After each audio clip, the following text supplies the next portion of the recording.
जा रहा है अपन लोग। हाँ हाँ ठीक है। Good afternoon, everyone. Still, Dr. Ajay Logani has some problem, so we will take another 10 minutes or 14 minutes. Till then, you can enjoy this video.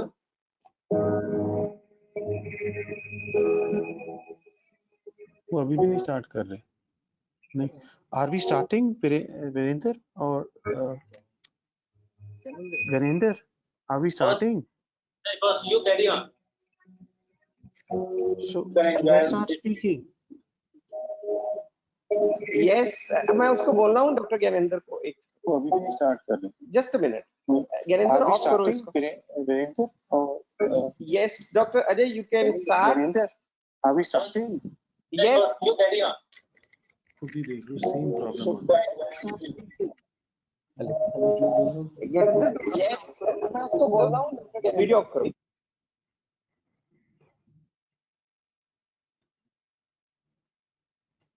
अबे रहने दो, काहे खराब कर रहे हो, कल कर लेते हैं यार।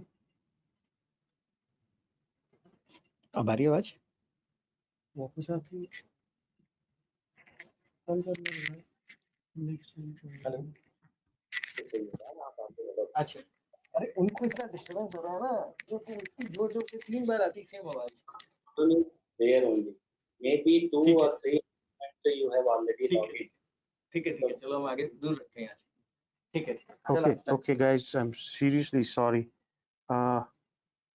Yes, I boss. think whatever it is, we have to manage with that now.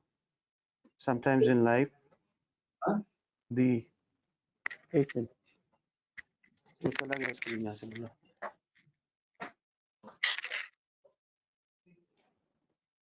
कल जब डॉक्टर के फीस का मैं करूंगा तो सारा पैसा वाला चलेगा। मस्त सबसे अच्छा आपका बना हुआ है।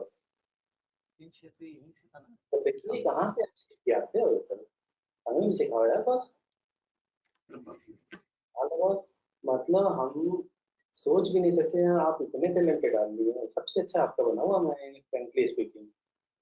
हाँ मतलब अगर देखा जाए पूरी फैकल्टी में ना सत्यापन है ना। I just love it boss, सही बता रहा हूँ। Guys, we are starting 47 minutes delayed. Okay, so we starting. Hello, I'm starting now with permission. Starting. Okay. So Yes.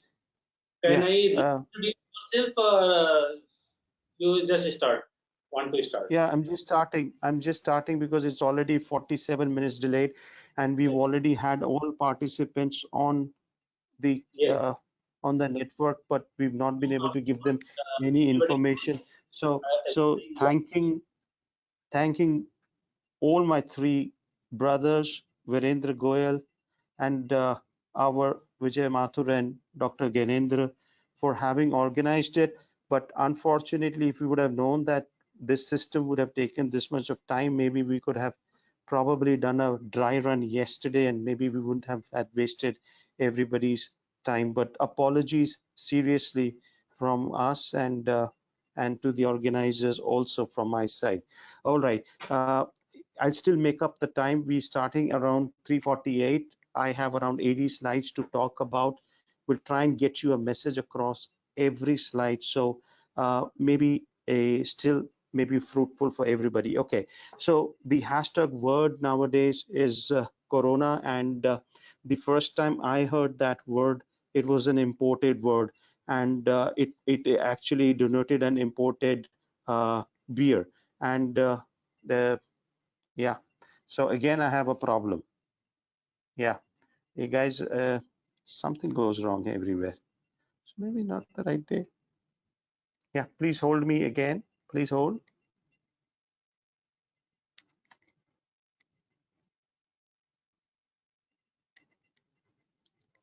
So that is the time when we heard this word corona. 10 years back, it was the beer, and everybody who drank beer, when this beer came into the market, it changed everything. So every beer lover in this country started liking this beer, and so it really changed the taste buds of every beer lover in this country.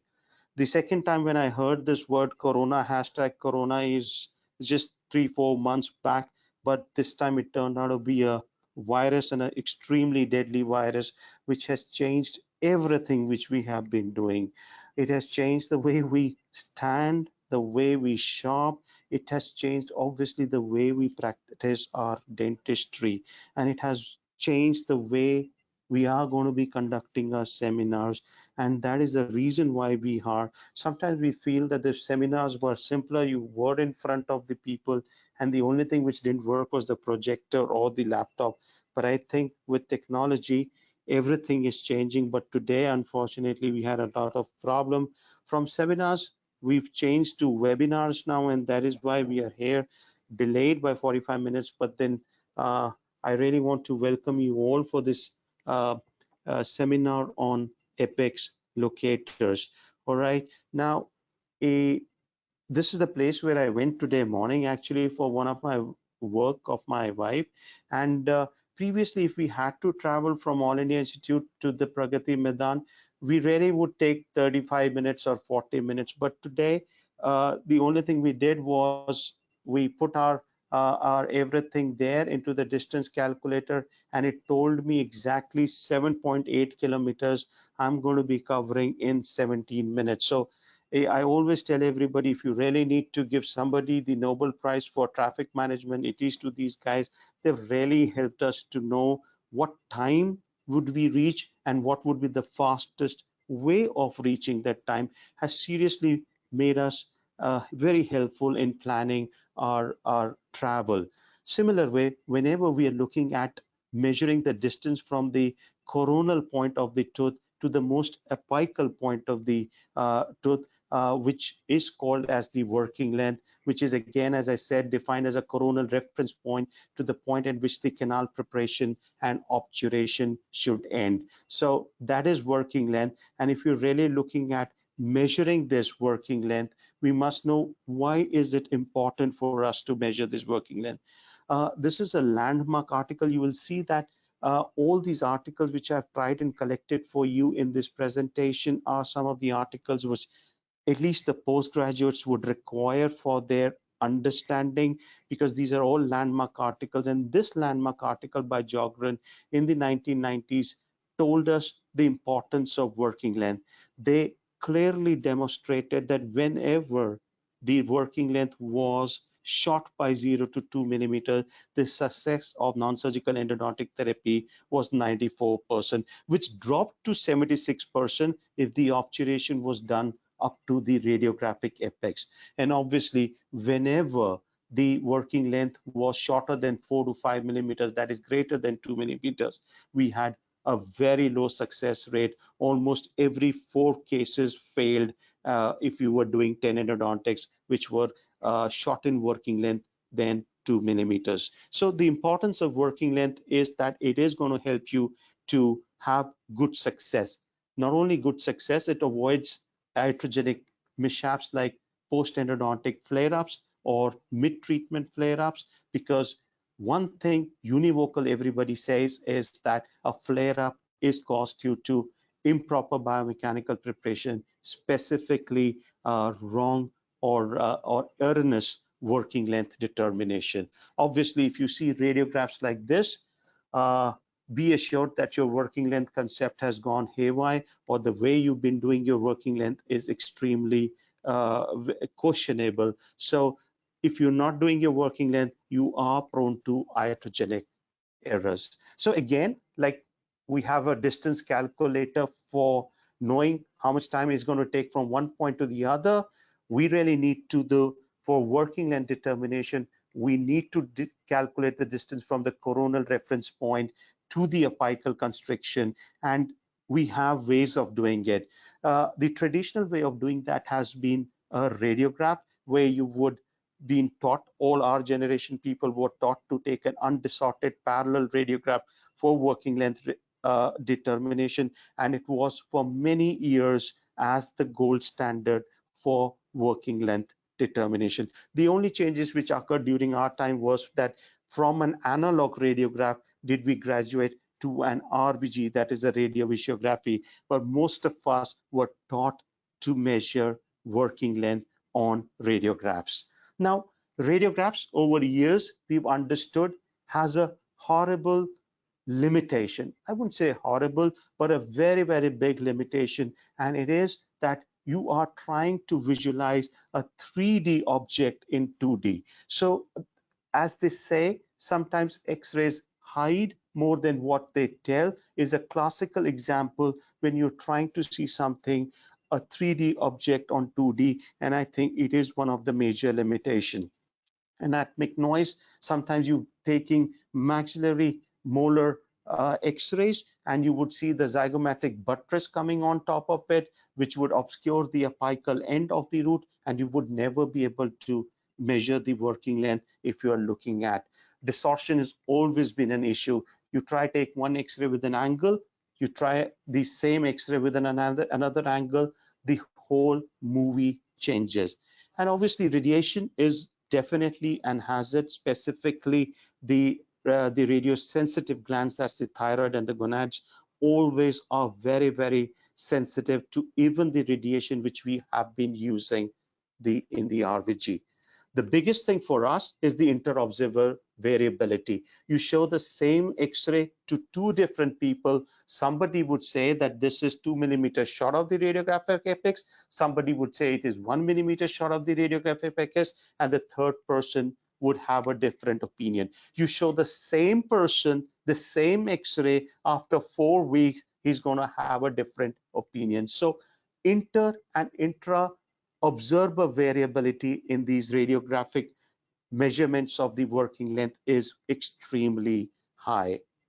And when Professor Stephen Buchanan came to All India Institute of Medical Sciences almost 8 to 10 years back, and we did ask him what was his idea, because at that time the apex locators were coming in. We asked him what was his idea of a working length on radiographs, and he said 3 words.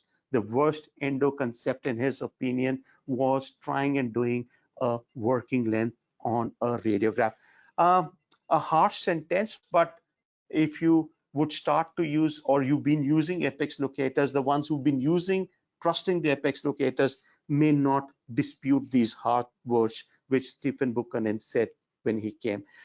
Fortunately, we have a solution, and the solution has been there for almost 80 years with us. But in India, we've started to use this solution in the last 2 decades, and it has picked up in the last decade. So the generations which have started to get trained in endodontics or pediatric dentists after the this century, turn of this century, say 2001, 2, 3, are the postgraduates and the clinical professionals who have started to use this particular technology in a very, very big way, and that is electronic apex locators.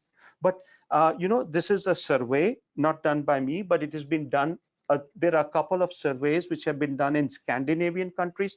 Why I say Scandinavian countries is because they are the developed countries, and then we have a couple of surveys from our countries, from different countries. And whenever we've been asking this question among the journal dental practitioners and among the specialists, maybe pediatric dentists, maybe endodontists, they only tend to use it 10 to 20% confidently.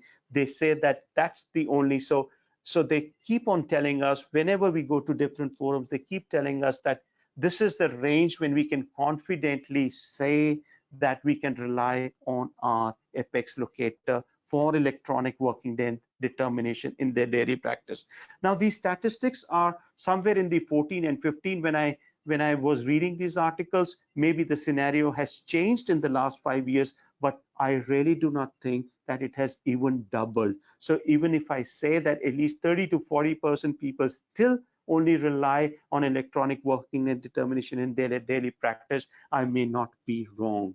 And whenever on different forums, as I said, or between talking about colleagues, whenever I've asked them why do you not trust your apex locator or electronic working length determination, they have only one answer, and that is it is not accurate. I've spoken to everybody, maybe a 10-year experienced clinician, maybe a 5-year, a postgraduate.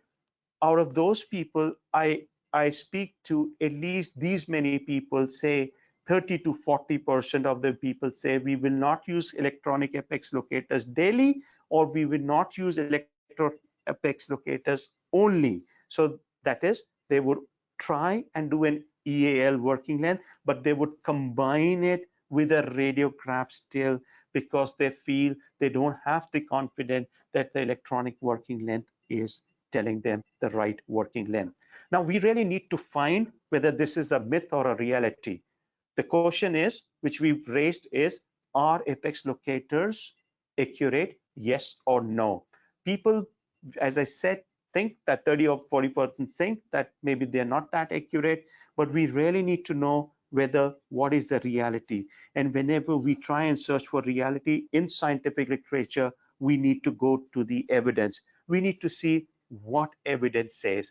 And we have enough literature when I say you were bombarded uh, with the articles right between 2007 to 15, where the marketing strategies were trying to prove that apex locators are accurate, and they were being scientifically proven. We have enough studies to tell us that modern day electronic apex locators are extremely reliable for working length determination, and obviously with the advantages of less patient exposure, specifically in pediatric patients, where you're really looking at exposing your child to a lesser dose of radiation, and also frankly the cooperation level in children is low. So maybe the electronic apex locator should be the preferred way of electronic apex locator be the preferred way for working length determination in these kind of cases, is what the article tells us. The other thing is, a lot of people used to say that the electronic working length works good in non-vital cases, but it does not work in vital cases. The pulp tissue present there interferes with the reading, and they are not that accurate. Now, again, this is a myth. The first myth which I told you is that it is not going to be affected. As I said, they are extremely accurate. And the other myth which I try and tell you is that the pulp status does not affect the accuracy of apex locator. Either you're dealing with the vital pulp, irreversible pulpitis, or pulp necrosis. As far as the accuracy of electronic working length by an apex locator is extremely high. The second myth is that even the periapical status of the tooth does not have any bearing on the accuracy of apex locator. So with a periapical radiolucency, without a periapical radiolucency, or the size of the periapical radiolucency, saying whether it's a large lesion, small lesion, no lesion, the accuracy of apex locator is not at all affected by these factors. So neither the pulp nor the periodontal status of the tooth is having any bearing on the accuracy of apex locators. Then what does have a bearing? It's just one person who's maybe I would say that it is the operator who actually determines the efficacy of the apex locator. I'll try and tell you this in a simpler way. What I'm trying to say is, inherently apex locators are extremely accurate. I told you the pulp and the periradicular status does not impact it. The only thing which impacts the accuracy of an apex locator is the operator, that is you and me. Now, that's what I wanted to tell you in the next 30 to 40 slides, that what are the clinical tips if you follow, that if you think, if you are in that 30 to 40% of the group which still feels that the apex locators are not that accurate, that they are only 70% or 80% accurate, that means if I do 10 cases with them, 2 cases or 3 cases of mine are going to be wrong readings. Now, these clinical tips, if you follow, those 70% are going to convert into maybe 95, 96%. And that is what I need you to concentrate and make the apex locator working length more absolutely accuracy. You've got to understand, I see these are for postgraduates. you need to understand few facts that there are generations of apex locators. You have the first, second, third, fourth, fifth, sixth. All right. The first three mattered. The first one was the resistance one. These were the first apex locators. I was just telling my colleague Siddharth that I've used these in the late 90s, and whenever we used to use them, sometimes the patient used to feel the shock. So the first ones, which have been discarded over the last 2 decades, were resistance-based apex locators. The second one are the impedance-based apex locators, and the third one were the frequency-based apex locators. So as far as the generations are concerned, from a scientific point of view, I can safely say that there are just these three apex locators which have had changes as far as their functioning concerned. The resistance to impedance to frequency. As far as the fourth, fifth, sixth, maybe seventh, sometimes they would call it now, the only thing which is changes from the third is that some of them use a multiple frequency, some of them use two frequencies, some of them use sometimes a ratio of these two frequencies, but that is the only difference. So if I would not shy away by saying that maybe it just ends up as a marketing gimmick, it is the third generation apex locators which are just being modified slightly to improve the accuracy in certain situations and being marketed. But what is there is the third generation apex locator. The point which I needed to tell you here is choose the right one. You know that anything above the third generation apex locator is going to be good. So if somebody comes and tell you, look, I have a sixth generation apex locator, and somebody says I have a third generation apex locator, and somebody says I have a sixth, I spent more money, please be rest assured that as far as the accuracy is concerned between the third, fourth, fifth, sixth is negligible. So you really have the same gadget, maybe with certain little bit minor differences as far as the circuit is concerned. You've got to understand that maybe the first, second, third, fourth, fifth, sixth generation apex locator, there is just one way apex locators function. I'm going to tell you in a very simple way. For an apex locator to function, the electric circuit has to be completed. How does that electric circuit get completed? Is by the lip clip, which you put around the cheek, and the file, when you insert it into the root canal, when it comes in contact with the periodontal tissues at the apical end, the circuit gets closed, and that is where the reading starts to be given. Extremely simplified way of explaining how electronic apex locators work. I told you body acts as a good conductor of electricity, so you need to complete the circuit. The circuit gets completed by the lip clip and the file touching the PDL, and the apex locator starts to spring into life, and the reading starts to come.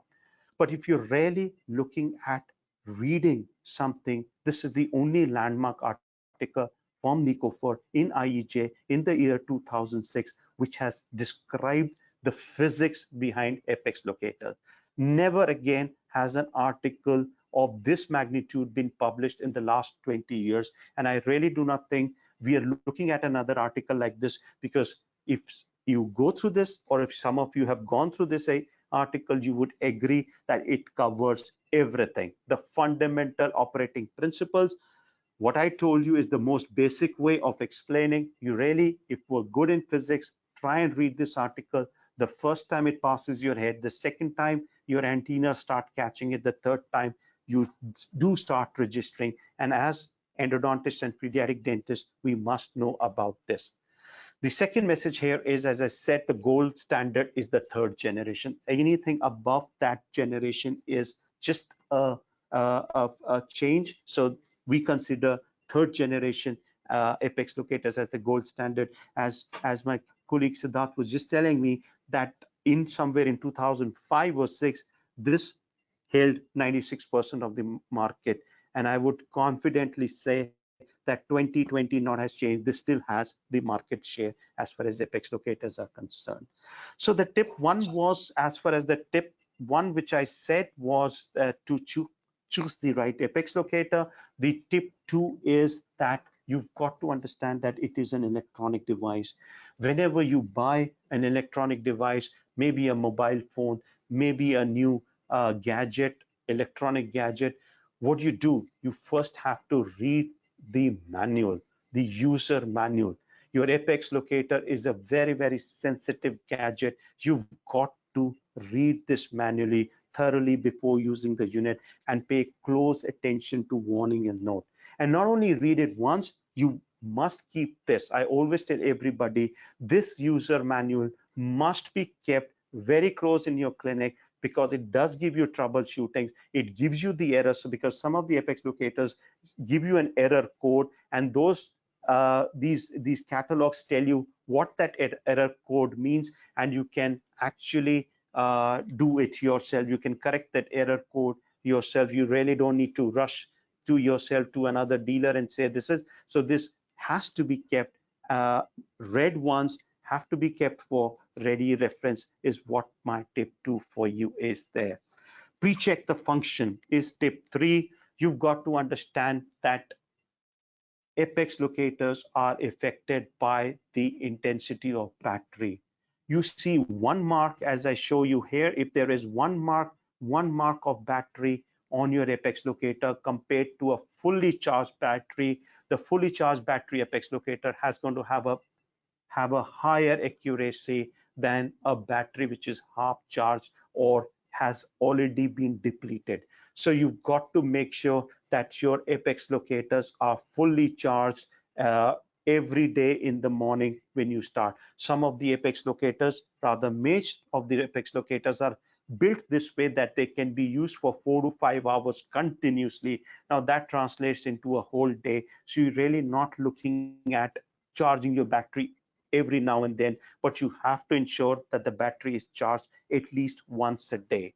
Then it is calibration before use. Now, these are all our apex locators which we've been using in our department, and I wish to tell you that you have to calibrate them.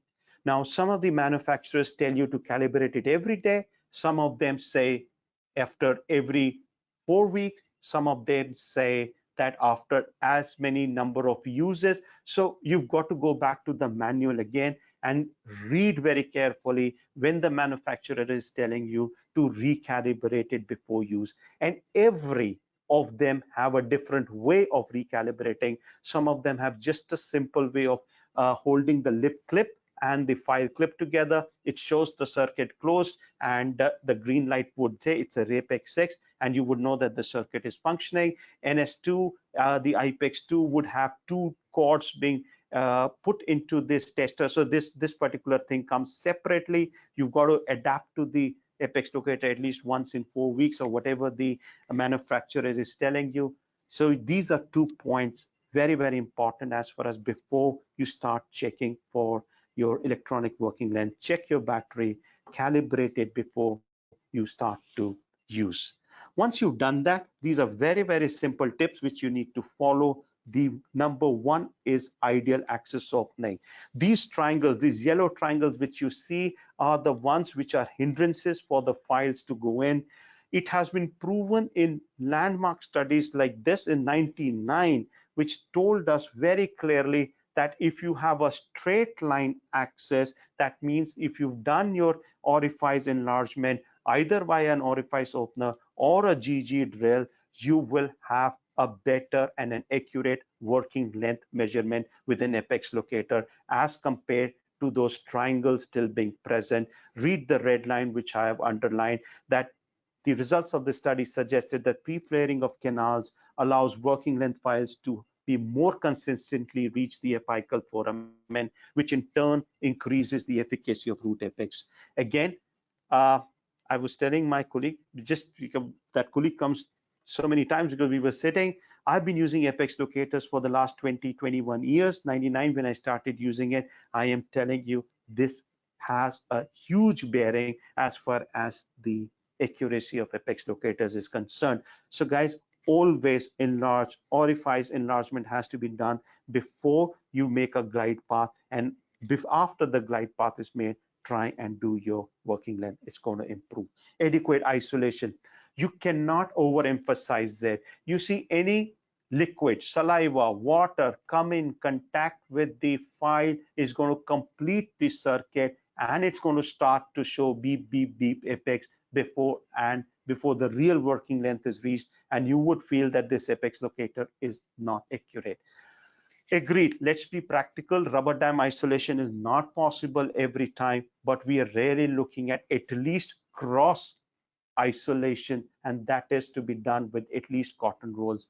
We see a lot of people with free flowing saliva around that place, the saliva actually entering the pulp chamber, and obviously, as I said, that would close the circuit sooner, complete the circuit sooner, and you would not have a reading which is the right reading. Obviously, this is a disaster if something like this happens. So you're really looking at some amount of isolation, specifically uh, with cotton rolls. Pre-endo buildups are a must. You have proximal cavities. You try doing it. Try and see this picture which we took. You have bleeding from the interdental area. It is seeping. You may think that there is no frank bleeding, but the seepage is always there. This seepage is going to come in touch with the file, is going to close the circuit, and it is going to show you an apex which is not actually there. So the circuit again gets closed and you have an erroneous reading. What you need to do is extremely simple. Just build the wall there with a GIC or intermediate restorative material. Just ward off all that fluids, the bleeding, and you're good. Really good example is to do some core buildups, canal projection technique, as we've just shown in this case. This is canal projection technique, and this is what it did. In addition to the isolation which it is helping us, it is also helping us to do the biomechanical preparation in a single direction. A very good technique is specifically in the teeth which are grossly broken down. So you need to do your pre-endo buildups before you can really could have a good working length. Stable coronal reference point. This is similar for a radiograph. If you do not have a stable reference point, obviously, if the reference points keeps varying, then your working length is going to vary by a millimeter or two, and you've got to have an earnest reading with an apex locator also. Try and see this. See this. If you see it with the direct eye, you feel that it is resting on the cuspal tip. Whenever you see it from a lateral view from a mirror, you would see this distance. So the stopper not having the right place can give you a wrong working length. So I always tell everybody, whenever you're looking of working length in an anterior tooth or a posterior tooth, visualize your stopper from the lateral aspect rather than direct vision. Direct visions obscure the correct position of the rubber stopper, and that is what you end up measuring, and then we blame our apex locator, but the actual fault was with the rubber stopper. So again, a very simple clinical tip. I told you the clinical tips which I'm giving you is looking at improving your working length and getting it as close to 100% with apex locators. Adequate moisture control. Again, that colleague of mine told me in the afternoon that the best thing how to describe this is that no moisture in the pulp chamber, but some amount of moisture in the root canal is what you describe as adequate moisture. This is where I would not agree. Obviously, the first picture, which is flooded with a fluid, may it be any type of irrigant, is a no-no because of the same reason. This is overflying, coming in contact with the gingiva, in spite of there being a rubber dam, is going to complete the circuit, leak the circuit, earnest reading as far as the apex locators. But then people ask me, what do you mean by adequate moisture? So there is an answer to that. What we found out that what do you mean by adequate moisture? So we tell them that you irrigate your canals with sodium normal saline, take out all your irrigant out of the pulp chamber, introduce a paper point into the canal, and whatever moisture it gets, it takes up in 5 seconds. What remains in the canal is adequate moisture. I'm not repeating it because of paucity of time.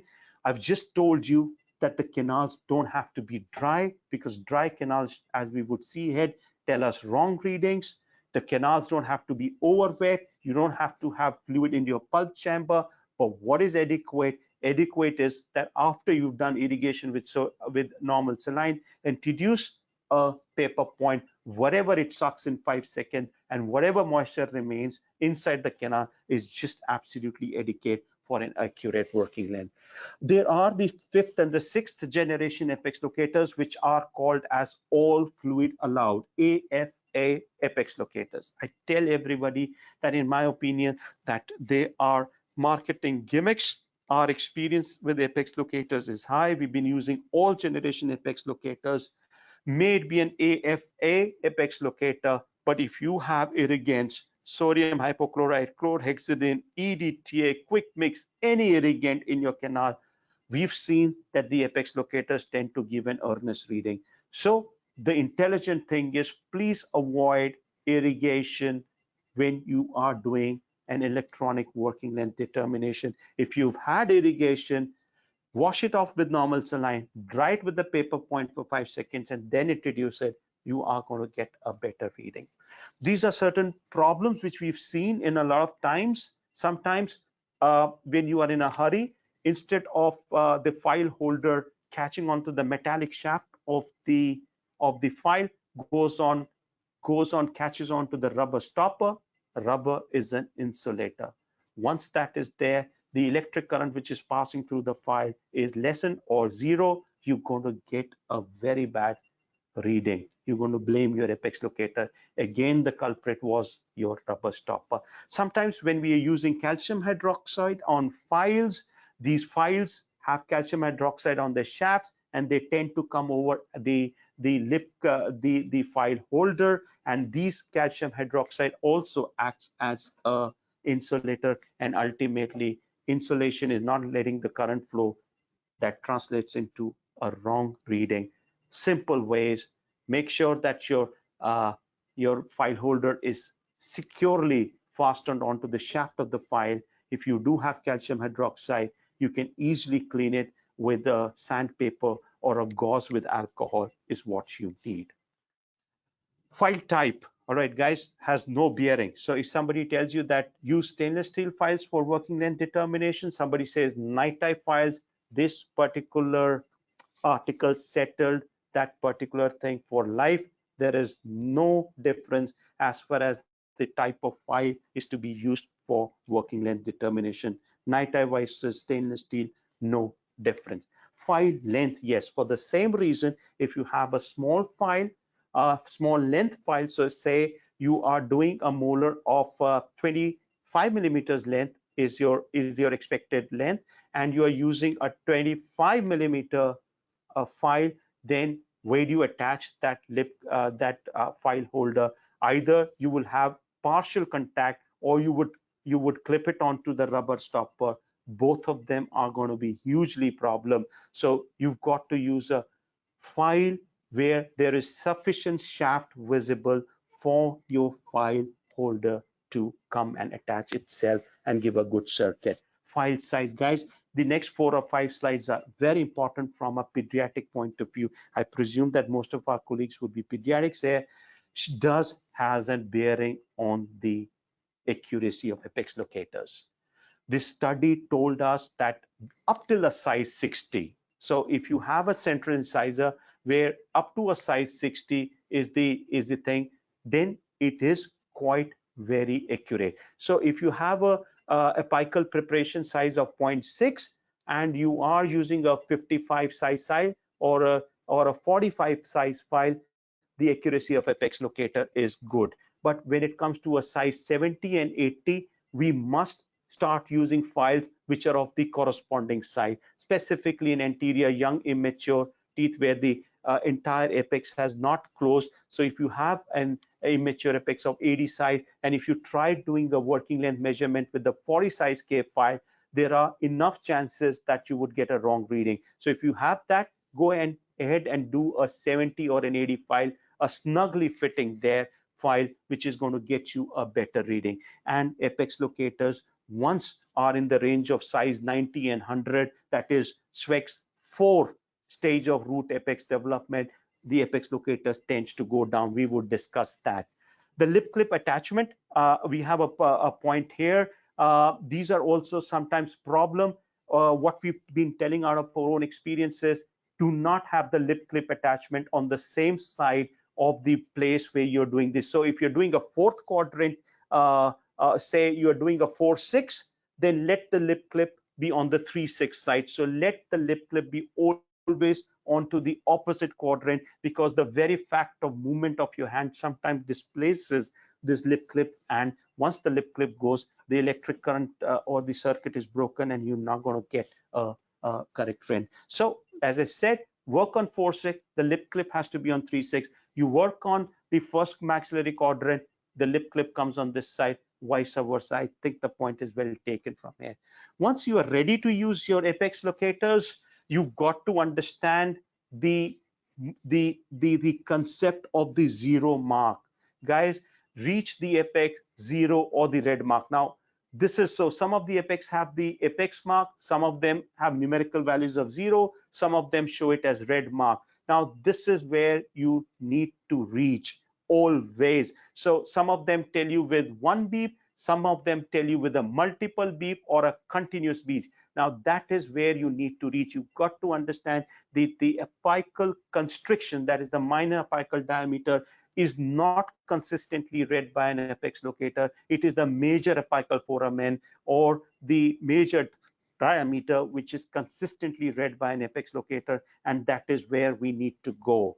It is again a study which clearly says that the root ZX, which I told you is the gold standard, is not capable of detecting the 0.5 mark from the foramen. What it does consistently detect is the foramen, that is the apex, that is the beep when it becomes continuous, and you must aim at that.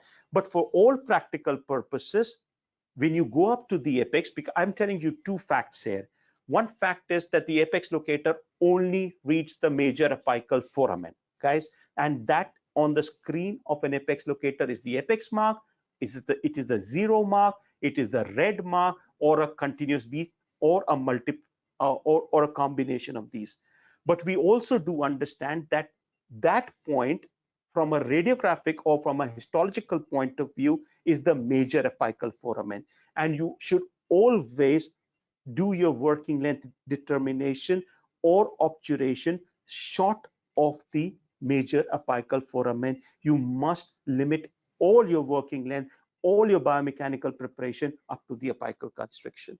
Cutler, way back in the 60s, told us that for young people, the distance between the major apical foramen and the minor apical foramen is 0.5. For adults, it is 1 millimeter. So the manufacturers of apex locators tell you go up to the 0 mark or the apex mark, which is the major apical foramen, minus withdraw your file, measure. So if it is 21.5, measure it, subtract 0.5 out of it, reintroduce, and do your working length. And always, this I tell everybody, take your reading 3 times, withdraw the file, put it again, 1, 2, 3, and when 3 times you get the same reading, that is where you say my apex locator is perfect, and that is how you would be sure that your apex locator is working. But caution here is that the working length is dynamic, it changes, guys. Archimedes not only gave us the Eureka principle, it also told us that the shortest distance between 2 points is a straight line. And as we know, no canal is straight, and every canal after biomechanical preparation changes. That means it has a tendency to straighten, and the literature tells us it can actually straighten up to 0.5 millimeter. Now, if you're looking at perfect endodontics, this 0.5 millimeter also makes a difference. And if you use stainless steel files, it tends to straighten out more, sometimes up to 1 millimeter, which is almost like no good endodontics if your working length from the beginning to the end changes by 1 millimeter. So it is dynamic, working length changes. So guys, listen, working length changes when you do it initially after the glide path, and after you enlarge it from 2 to 3 times larger, the working length is going to change. The working length is going to get shorter by 0.5 to 1 millimeter. So it is intelligent to do the working length twice, once before biomechanical preparation, once before obturation, because a lot of people say, I took this biomechanical preparation length and see the post-endo obturation, the GP is actually out. So that is a mistake. That is a mistake because you forgot that the working length is dynamic. It is going to change. And when it changes, what you had before is now going to be out. Something which I need to tell you again through the literature, through our own experience, endomotors, people come and tell you buy endomotors with built-in apex locators. The evidence tells us that whenever you're using a dynamic, that is an endomotor with a working length, electronic working length, that means it is a dynamic working length which is being measured versus a static versus working length, which I say with a standalone apex locator, there is a difference.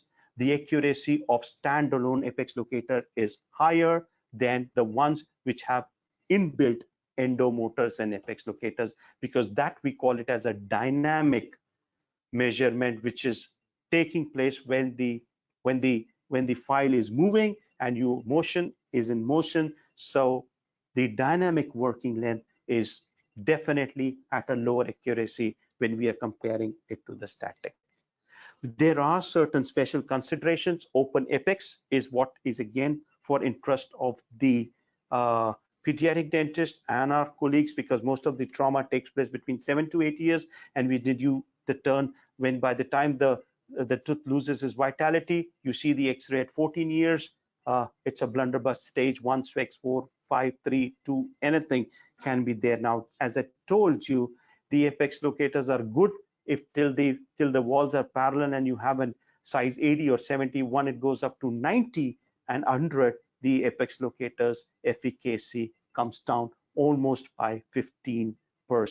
So the European Society of Endodontology, which is also endorsed by the Pediatric Society, says that the working length in immature non-vital teeth should be a combination of apex locators, radiographs, and paper points. Would fall short of time if I try and explain you these there together. But first, you've got to take an apex locator working length, confirm it with a file in the radiograph, then the same working length, take it with a paper point till you get a dry paper point. For a simple reason, these teeth are in different stages of resorption. What you are seeing is only the mesial and the distal wall. The buccal and lingual walls are not visible. So the message here is for pediatric cases with immature apex, you've got to use a combination of all these three teeth.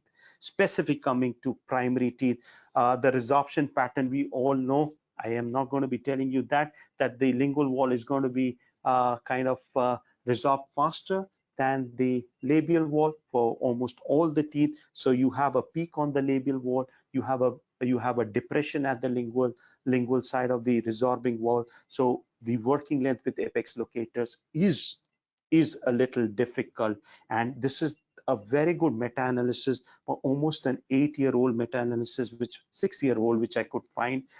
No other meta-analysis on apex locators in primary teeth to my knowledge, and it did on to say that it does give you an acceptable level of accuracy in measurement of root canal. When they use the word acceptable, I have understood over years of reading in primary teeth that for primary teeth, it is not that very critical.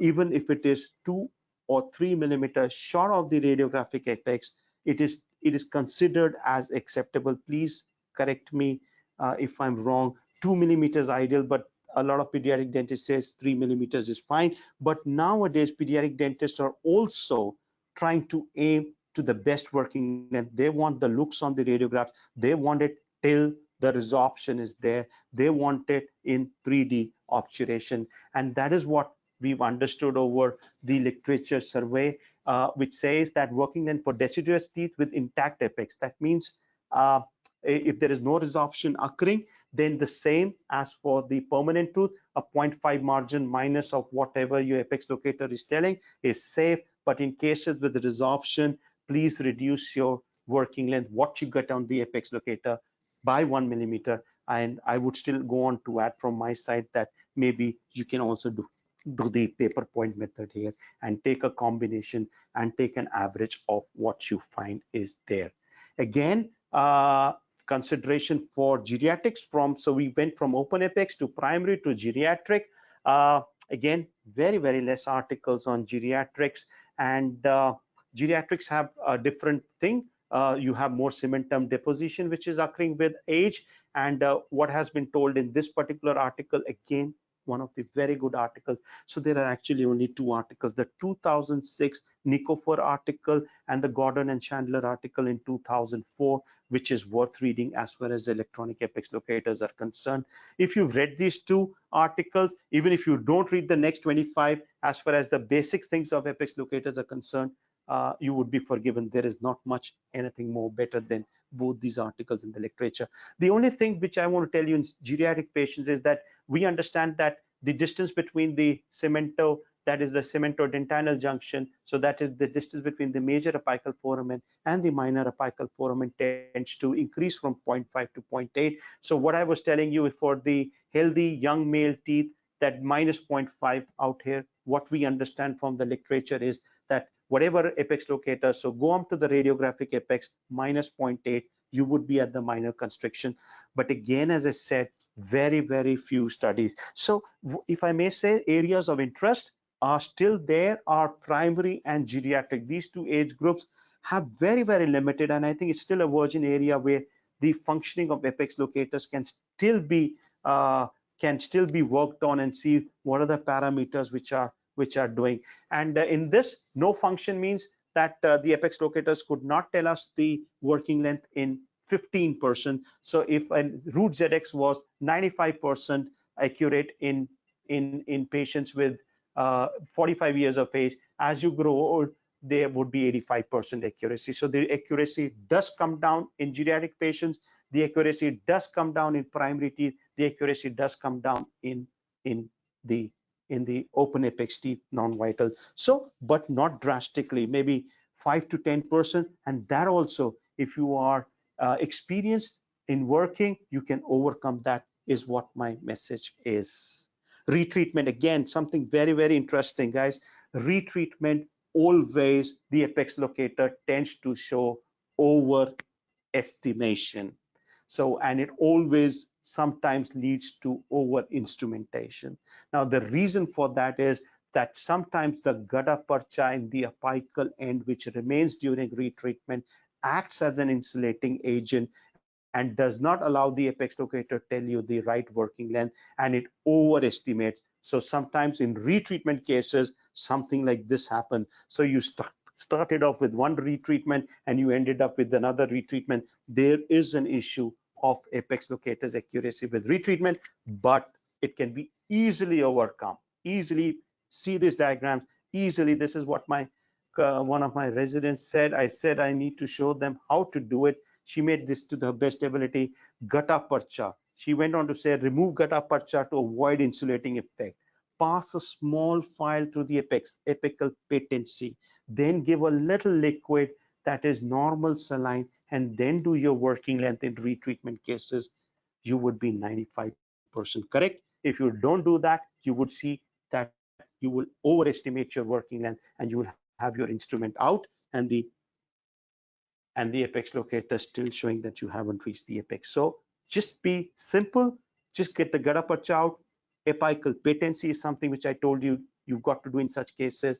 Just fill the canal with sodium hypochlorite and go there. Metallic or amalgam restorations, how do you mat? Sometimes prosto colleagues have done full crowns and the tooth becomes non-vital, new crown, you don't want to remove it. How do you go through metal PFM crowns? Because again, if the file comes in touch with the metal of a PFM or a full metal crown, it's going to close the circuit, give you an error. Very bad reading. Simple ways out. These are those Metapex syringes which the pediatric dentists have all in their clinic. Just cut the topmost portion and make a sleeve out of it. Put the sleeve on top of the file and just reintroduce and take your working length. The area which is to come in touch is the simplest, cheapest way. By the way, you get these commercially now, sleeves for working length measurements in teeth with metal crowns, which are, maybe I'm told, $5 to $10 for a set of 20 or 30, but you can have something very, very simple. Endodontists like to recapitulate. I am in the last 10 to 12 minutes just for recapitulation. In endodontics, recapitulation always improves the success. I always feel in webinars and seminars, recapitulation gets. So in seminars, what you get in the last 10 minutes and the first 10 minutes is what you take home. So just recapitulate to tell you, if you're looking at improving your accuracy, guys, get your orifice shaping. If you're looking at accuracy, have adequate isolation in form of rubber dam, at least cotton rolls, at least build-ups from the proximal side you must have if you're looking at accurately doing it. Attach the file holder properly. Stop using small files. Have to have long files if the root of the tooth demands it. Please make sure that it doesn't pinch onto the rubber stopper. Always make sure the adequate moisture. I told you that adequate moisture definition. Please follow that. Always follow the concept of apex locator, apical foramen, zero mark, apex or the zero mark, minus 0.5, reintroduce, take your reading 3 times. Always do it twice, once before biomechanical preparation, once after. I told you the reason. And when you have perfect working length, it is perfect endodontics case after case. It is perfect endodontics case after case. But sometimes we did everything well in the World Cup this time. We won all the matches but lost the final. So sometimes, even if you follow all these steps which I said in the last 45 minutes, things can go wrong and some can go wrong. So the next 15 slides are on troubleshooting. I am on time as far as this is concerned. Please don't keep these things near you. FM radio is the only thing. This is an Iranian endodontic journal which has just come in 2019. Is the only article which I could find which says that what all could interfere. So these modems which we keep nowadays for our Wi-Fi, the phones, the mobile phones, these headphones, the iPods, the cordless phones, if they're kept in a vicinity of 50 centimeter, it says, can impact the apex locator's efficacy. But you can listen to music when you are doing a working length. This is safe. I have put this because a lot of times this question is raised. Is the use of apex locators safe with cardiac implants?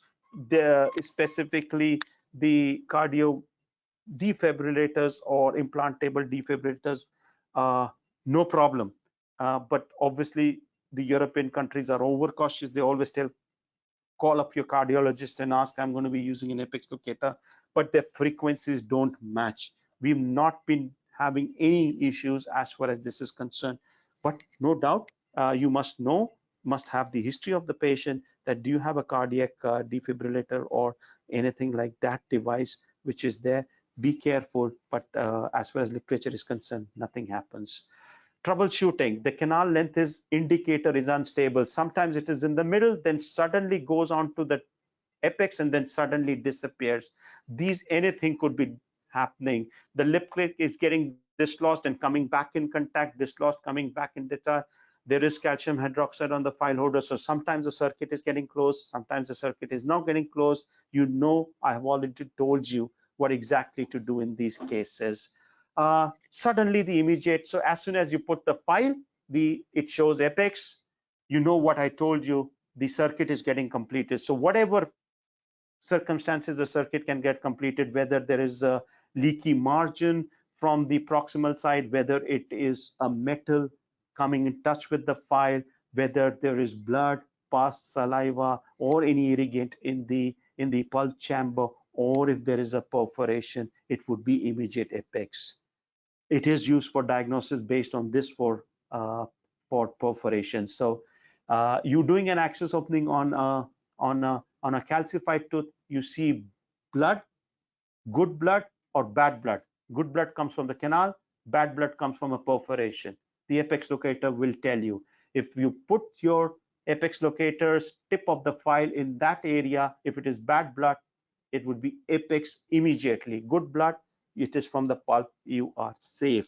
So it is used on this basis for the diagnosis of the perforation. As I told you, if you have an apex locator and the files are not moving, there is nothing happening on the screen. Maybe the crayons are too dry. I told you got to rewet. You're using too small a size of file in a very large canal. Again, you will not get a reading. Blocked canals, as I said, unless and until there is apical patency and it comes in touch with the periodontal ligaments, it would not have the end, and you would not have the end. That's the end almost of my presentation. We've reached the apical limit of my presentation, and if you follow all these steps, you would reach the apical limit of working length determination. My take-office message for you guys: invest. You see, 90% of the people who say my apex locators don't work because you do not invest. You want Chinese apex locators, it would come this time with the Wuhan virus. Sorry, no kind of jokes on this. They aren't accurate. I'm telling you, I would not name those companies, but there was a webinar on a particular company sponsored webinar 3 days back on apex locators. They say that their recent apex locators are quite very accurate, but our experience with their couple of years back models was horrible. So you guys got to invest it. A good apex locator would cost you in the range of 60 to 65,000. It is still lower than an iPhone 10. You use your iPhone 10 for 2 years and you discard it. You want your apex locator to go for 10 years. It will never do that for you. It has a life, guys. Invest in it and it is going to repay back to you. So and change it over a period of time when you start to feel. There is a learning curve, okay? There is a learning curve. Like for microscopes, for anything, for magnification in endodontics or in any field, there is a learning curve, but it is the simplest learning curve.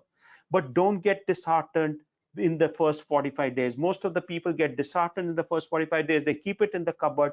So not using it regularly is getting you a wrong reading whenever you're using it, because apex locator is a gadget. It still has to be combined with your intelligent quotient.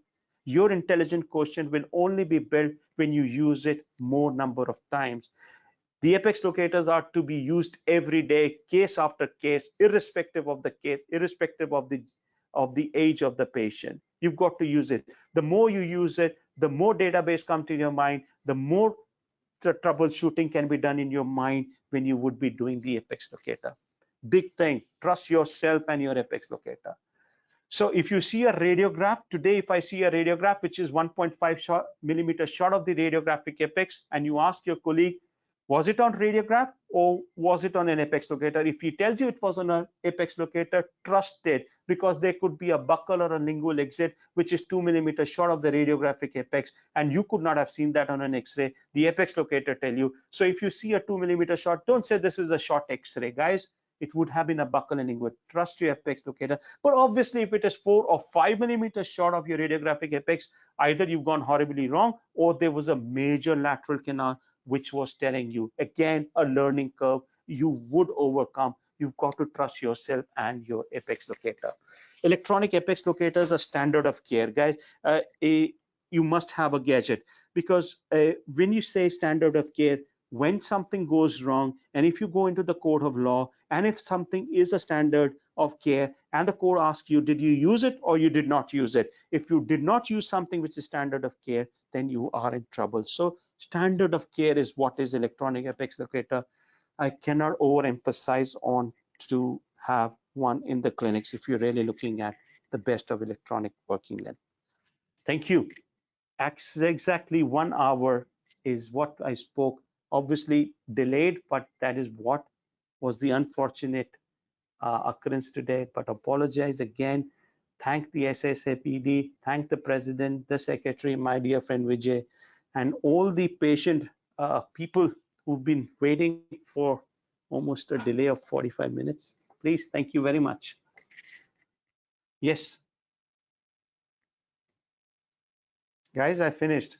Thank you so much, Dr. Ajay. I'm Virender here. Yes. I think Yes, you must be able to see me, right? Okay. I can't see anything. I'm sorry. Thank you so much. No, it's absolutely fine, because these platforms are really busy because of the Yeah. lockdown, and Yes, I sometimes can the see you system now. gets crashed. I can see you Yeah. now. Okay, great. So Yes, please. now let me. We have few questions. First of all, Yes, uh, please. I'll read few because there are Yes, many please. questions which are common. Like for example, one by Dr. Ashwati Visak, Yes, by please. Dr. Vivek. Then because they say the use of apex locators in primary teeth and Yes, how please. reliable it is. I think you have already answered. Yes, So would please. you like to add up anything here? Again, you see, I told you that the as far as the apex locators in primary teeth is concerned, they have had two evaluations in vitro and clinical studies. One part of the one group has studied whether there is a difference between the accuracy of apex locator when there is resorption or no resorption. All right, and the other group is studied that should be the what factor should you minus out of the apex locator working length. Now, as far as the first group studies where they've seen the accuracy of apex locators from resorption to no resorption, they've said there is no influence of resorption as far as the accuracy of apex locators is concerned. The second group has added that if in case you have resorption, then you minus 1 millimeter from your apex locator working length. That is, when you introduce your file till it reaches the apex mark or the continuous beep, measure that working length minus 1 millimeter and take that as your final working length in case there is resorption. In case there is no resorption, then the 0.5 millimeter minus factor is what I have understood. But in case, because I do not do that many primary teeth, in case there are people who can throw more light from the audience, maybe you can ask them also, Virender. Yes, that's Yes. my point. Dr. Ajay, another question from Dr. Saravani Lalita. She said, Yes, because please. I think you have already answered that also, there are few endomotors in the market which comes up with apex locators, and which one would you suggest?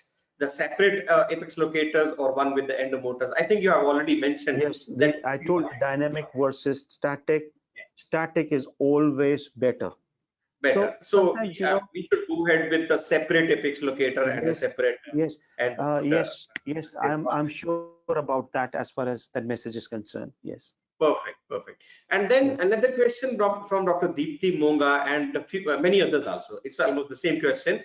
The use of apex locators in young permanent teeth. Yes. Anything you would like to add here? You see, young permanent teeth is where you are dealing with an immature apex. So maybe sometimes it is a SWEX 4 development. If I understand from a pediatric point of view, if a molar has erupted at 6, and if you're looking at doing endo there, the closure apex is not there. The only precaution which we need to take is a larger size file. So when you are dealing with an open apex or a parallel wall, a larger size file which snugly fits there, say in a first molar of a child, a 40 size file would be the first file which you would like to do for working length measurement in a first mandibular molar. Confirm it with a radiograph, and as I said, I always prefer to do the paper point after that. So a Yes. combination is always in young permanent teeth, yes, but it is accurate. It is accurate. You can believe it. And Dr. Ajay, what about the blunderbuss canals? Is it something Blunderbuss, different? yeah, blunderbuss canals are difficult. As I said, anything which goes above 100, 110, the accuracy of apex locators goes down, and then it is absolutely the accuracy of apex locator does come down to 85%. From an answer from your question, how do you measure working length in apex locators? I think the immediate answer, if people would agree to me, is a CBCT. CBCTs have shown to be quite very accurate and as accurate as apex locators. So if you really have a blunderbuss canal and really looking at an accurate working length determination, maybe the CBCT is the best answer for that. Maybe again, somebody has a better answer. Maybe it just strikes me the first thing. Yes. Very good question. Another one by Dr. Savil Uchit. Yes, That please. question is, in case we are doing a root canal through a metal crown, can we still Yes. use apex locator? Yes. I showed those things that the problem with metal crowns is that if the file comes in touch with the metal portion of the crown, the circuit is going to get completed and the apex locator is going to show the apex as soon as the file touches the metal. So the only way is put a sleeve on the file, the plastic sleeve which I showed you of the Metapex tips, or there are, as I told you, commercially available tips. Just can slide on the shaft of the file, and maybe it can be done. Yeah. Okay. Dr. Ajay, before I ask you to stop sharing your screen, may I ask you to go back to your slide 35? And many people have requested us to explain slide number 35 again. 35. Yeah, 35, 35.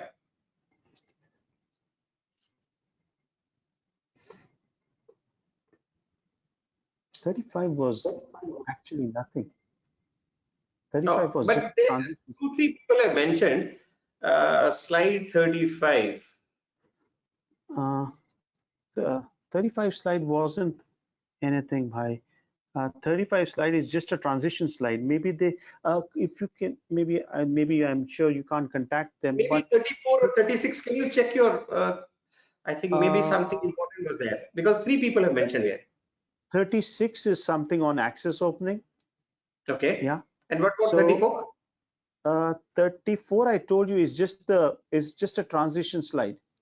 Okay. It's just a Okay. transition slide. Okay. 35, Okay. Maybe then 35. Next one. 36. 36 is here, and you are saying 34, huh? 34 is this. 34 Okay, is which one? which I said check the battery and calibrate before use. Okay. Maybe So then I will request the audience. Can you come again? Like which slide you want sir to repeat? Like maybe you can put in the text form so that we can understand what is your question. maybe if we can No directly worry. write you. We'll move ahead. Dr. Ajay, we have one question from Dr. Milan Singh Mali.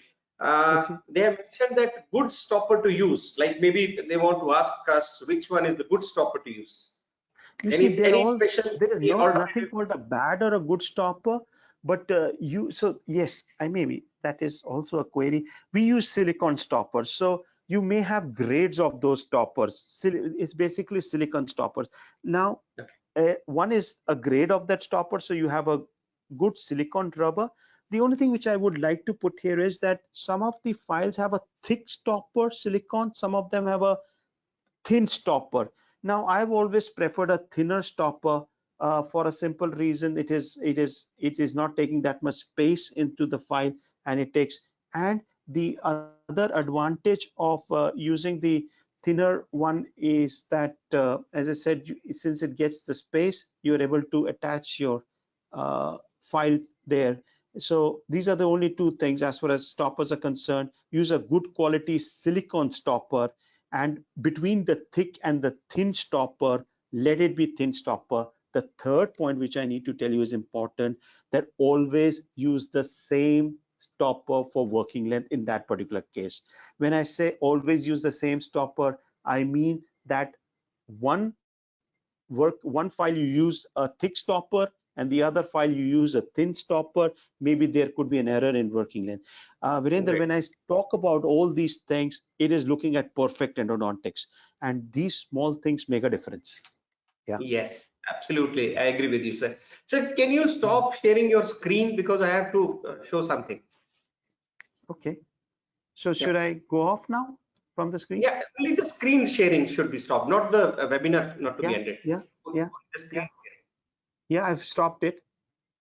not the PPT. Overall screen sharing should be off. Is it off? Yeah. No, screen sharing is still there because I can see your screen. Because there is a button for stop sharing your screen. Okay, because I had some small presentation I wanted to add. Where is it? If you can tell me which side is it, I can probably, or if some Vijay is hearing me, maybe he can stop showing screen, right? Yeah, stop sharing. Yes, screen only. Because I'll get a command that you have stopped it, but still it is there. Oh. Okay, sorry, I don't know where it No is. problem. No problem. I will another question. Can we explain the file size clinical tip? I didn't This get is a you, question by Virendra. Dr. Anjana. File size clinical tip. File size. So the file size actually makes a difference for working length determination. Virendra, if it is if it is an open apex cases, you need to use a larger size file. But if it is a closed apex, then the file size does not have any effect on the accuracy of the apex locator. So if you're dealing with a closed apex, say if you use a 15 size file or a 20 size file, the apex locator accuracy is going to be same. But if you have a canal where 60 or 70 size file can go loose, in that cases, if you use a 30 size file, then the accuracy will go down. So in those cases, you should use a corresponding size file, maybe 60 or 70. And as I said, when you go above 90 size, then the accuracy goes down. So you got to use the combination of radiograph and paper point. Okay. Yeah. Dr. Ajay, one more question by Dr. Radha. How to determine the working length in lesion cases where the lesions are there? Is there any difference? Nothing. Dr. Radha, I told you there is no difference in whether there is a periapical lesion or no reason. You see, we all do realize in permanent teeth, at least, the roots are very resistant to resorption. So even if you do have a large region, most of the times the roots will be resistant to resorption. So your apex locator is going to be very fine. When it comes to primary teeth, if the root is getting resorbed with the uh, with the periapical lesion, at least to my understanding, you really don't need to do anything special than what has already been mentioned. Yeah. Okay. And what is monofrequency and multiple frequency? This A question by Dr. Yeah. Rachna Mulani. Yeah, Rachna, I told you that this root ZX utilizes two frequency. I think if I'm not wrong, 4 kilohertz and 800. I may not remember but it is so. It is all again physics.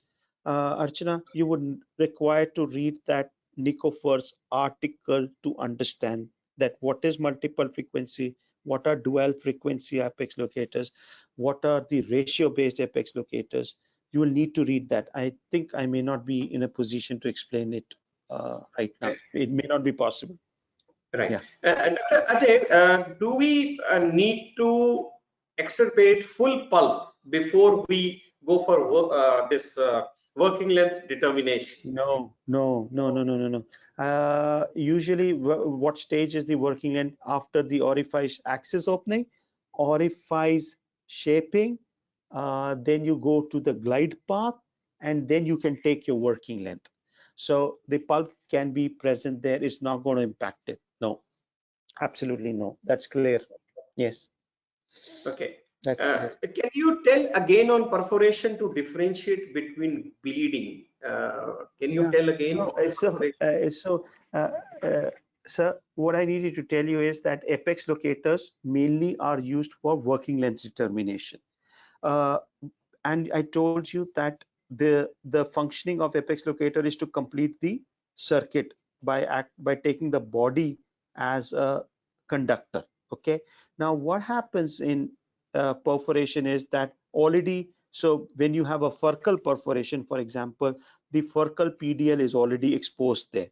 So as soon as you put your lip clip, put the file clip, file holder, and put a file, and if you touch that furcal area where the perforation is, there the circuit will get completed. So you would know that it is a perforation. Now, if it is pulp tissue, so if I say you are trying to find the mesiobuccal canal and you see a spot of blood. Now, if you see the spot of blood and if you touch the file with the file holder in place. And if the circuit gets completed, that means you have reached the PDL. Now the PDL is only possible to be reached on the floor of a pulp chamber when there is a perforation. But at the same time, when you put that file in a bleeding area where the apex locator does not immediately show the apex, that means you are in the canal and it is going to help. That is what maybe again, I think a perforation webinar may be important for all these aspects. Okay. I think we have taken up most of the questions. Just I'll go through quickly if something we have not taken care. One more question from Dr. Ramesh Krishnan. In MIH affected molars, majority of the cases it's difficult to locate the apex. Any tip for such cases, sir? No experience, I'm sorry, but no experience in this case. But definitely, you see, most of the times our learning is through the questions which are raised by our colleagues. So I apologize to Dr. Krishnan that I have actually no experience in monozygote cases as far as that is concerned. Maybe once I get it, maybe I'll be able to share it. I don't have much. Maybe once I get it, maybe I'll be able to share it. I don't have much. Okay. So actually now this is for all of us because we could not see Dr. Ajay today. So what I have done because since this was going on, I just made a small PPT. I took photographs from the Google because the time was less. So I just wanted to show all of us who are attending, like at least they should see Dr. Ajay, because although you don't need any. Yeah, that is how I look. Yes, that is how I look. I look older now. I like this. But somehow I wanted to show, like, but these hairs have gone. I look older. So guys, no. Thank you for listening patiently, guys. I'm very happy. Thank you, Dr. Ajay, and thank you all attendees for being with us.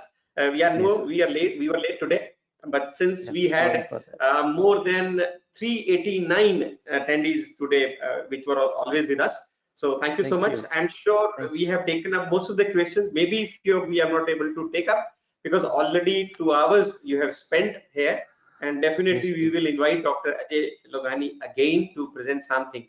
And thank you so much, Dr. Ajay, and thank you so much all the attendees, and we will see you at 6 o'clock. We have another webinar from Dr. Kelly.